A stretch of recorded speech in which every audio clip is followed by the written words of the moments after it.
All right, shalom, shalom. First and foremost, I'm going to give all honor and glory. Praises due to Yahweh, Ba'ashem, Yahushai, Ba'ashem, Rakakwadash.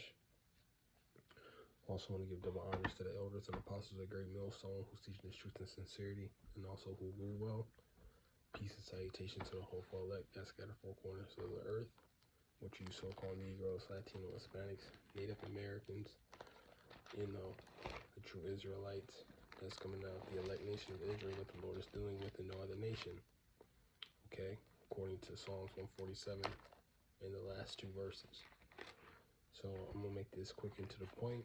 Don't exactly know what I want to entitle it, but it's just growing through, the truth of, being brotherly, being generous, being charitable, and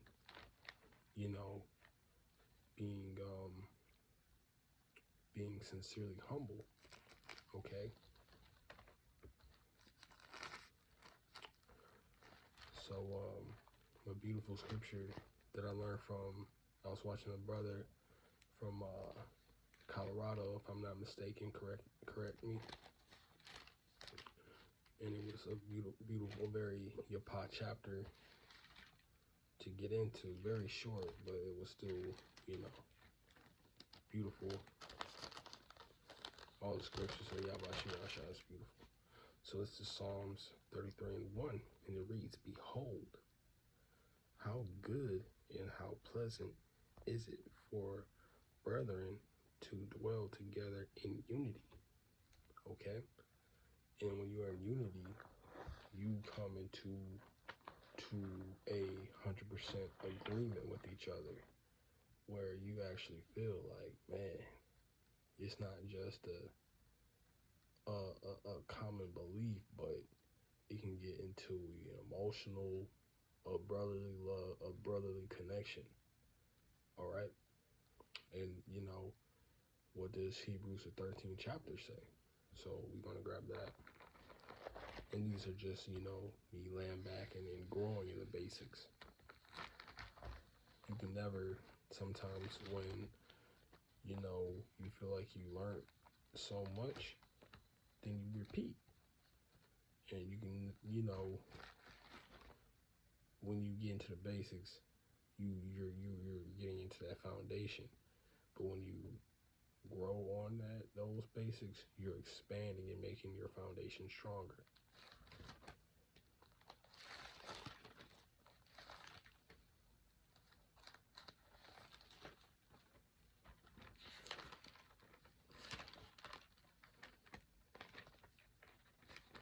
All right, this is Hebrews 13, and it says, and I'm gonna start from the top, and it reads, "Let brotherly love continue," and that's just straight to the point. Let brotherly love continue. So, what is brotherly love? Looking out for your neighbor. And when you get into certain scriptures of when you want to break down neighbor, just talking about your Israelite brother. You might have a Israelite that's next door. You might want to be brotherly love to. The scriptures say be peaceable with all men, but you don't trust your enemy. It might be an Ishmael next door. It might be Esau, Edom next door. You should not trust your enemy. Their rust don't never go away. You might put some WD-40, some dissolvent to get rid of the rust, but rust come back. Okay, but when it comes to your genuine Israelite brother, you gotta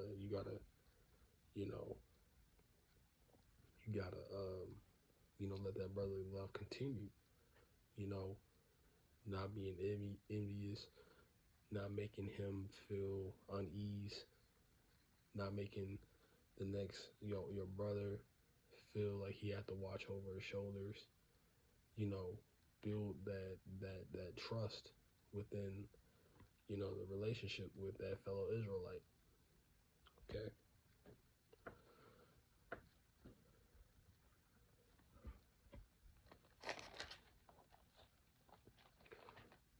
that's why you gotta appreciate the elders and apostles, because the elders and apostles of GMS, everything that they preach and they walk in, it makes you can't not see this, and this is your pie.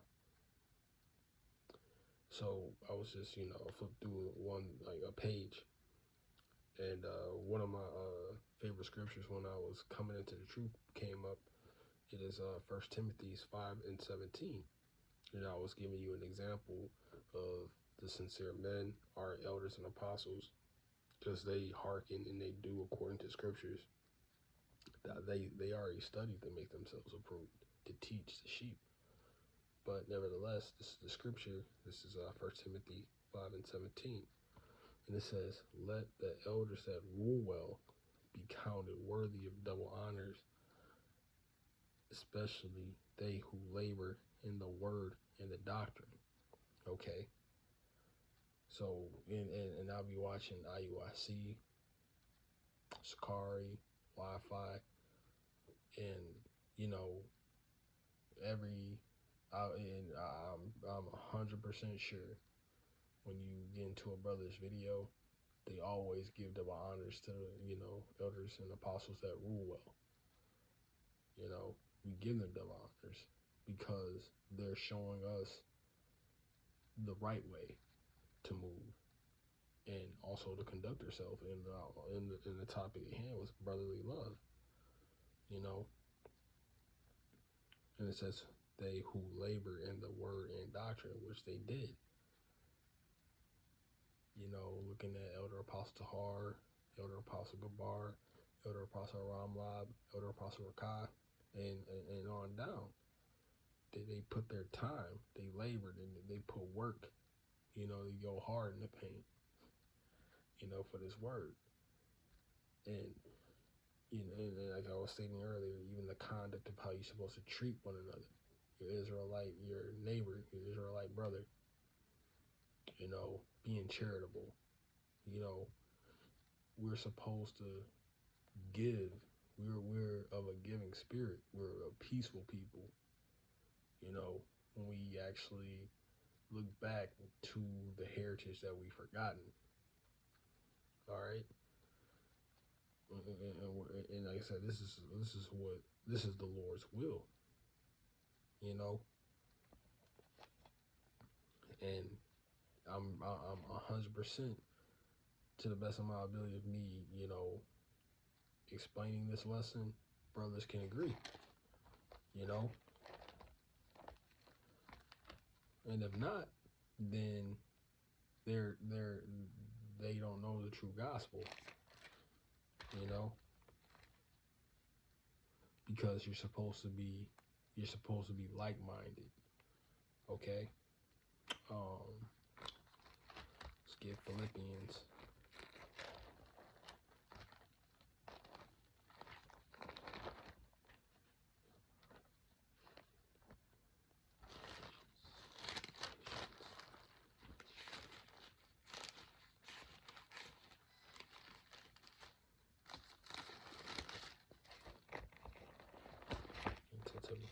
Mr. Lucky, I pray that I keep storage. My phone has been bugging out lately. I don't know if it's YouTube or my phone storage.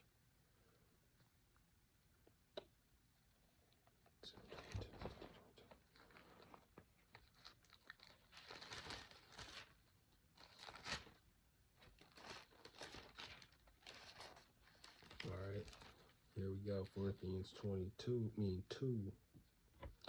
and gotta highlight it.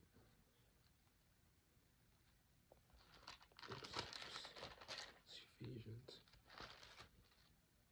Here we go. It says, Philippians 2:2.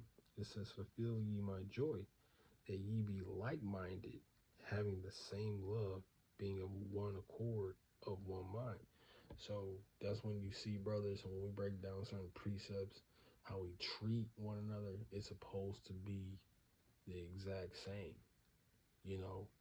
it's funny and it's beautiful and it's very beautiful. You'll see a brother, you know, I'm from the Detroit camp and we'll go to Cleveland and they act just the same likeness in the like manner of a brother we've been around and it's your pa that we never met them, but we relate to them. We get along with them. You know, that's true brother. That's true brotherly love. You don't gotta worry about this, brother. All right. And it says like-minded. Okay, to have something in common when you get to the nitty gritty. You know, it was showing, and it was just showing like the fruits from the other apostles that taught us because they were being charitable. Like, yo, brother, let me get you some food. Try this Detroit style pizza. Or when vice versa, we'll go to the spots in Cleveland. They'll give us they'll treat us to their spots. All right. And that's why you get into Amos. That's why if it's not on the same accord, Amos 3 and 3, I'm not gonna grab it. But if 2 or 3, actually I will grab it because I'm not trying to sabotage no scriptures. Amos 3 and 3. If 2 or 3 walk together, can 2 or 3 walk together unless they be agreed? Make sure I got that one down. It's Amos 3 and 3, and it says, "Can 2 walk together except they be agreed?" But the answer is no, because that's going to start strife, and that's going to start confusion. That's why I look at the IUIC like they don't have it, because when you get into the breakdowns, you're supposed to make it plain upon tables. You're supposed to make these scriptures simple, but no. And then they're the ones that want to be for filthy lucre. They're the ones for the money grab, all right? And that's not how you're supposed to be. That's not how a man is supposed to be according to the scriptures.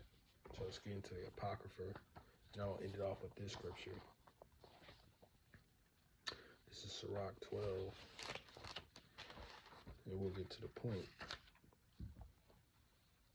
Sirach 12 and 3, it says, "There can no good come to him that is always occupied in evil, nor to him that giveth no alms."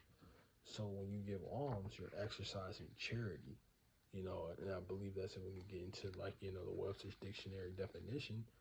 But you're supposed to exercise. You're supposed to be charitable. You don't want to see your brother suffer. You will want to give and have a smile on your face. And I know another brother, myself, we love to give. We would like to give gifts. Like, yo, bro, I got you a shirt. Hey, yo, bro, I got you a watch.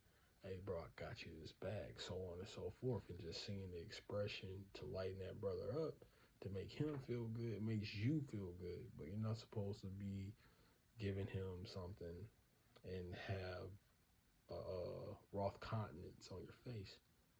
That's not how you're supposed to You're not supposed to move that way.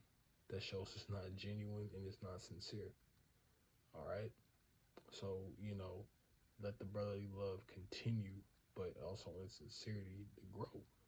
Because we're all a body. You get hit in your arm. What your right hand do? It rubs it. You don't just get hit in your arm and your other arm ain't gonna do nothing. So if a brother's down or he needs arms, that body needs to help that part out. We can't be gangrene out here. But nevertheless, I hope the sincere brothers, the sincere Aqua get this lesson, of Yahweh Shemel Shai. But again, I want to give all honor, glory, and praises due to Yahweh, Ba'ashem, Yahweh Shai, Ba'ashem, Rakakadash. And again, double honors to the elders and apostles of Great Millstone for teaching this truth and sincerity, and also who rule well. Peace and salutations. We'll close out. On to the next lesson.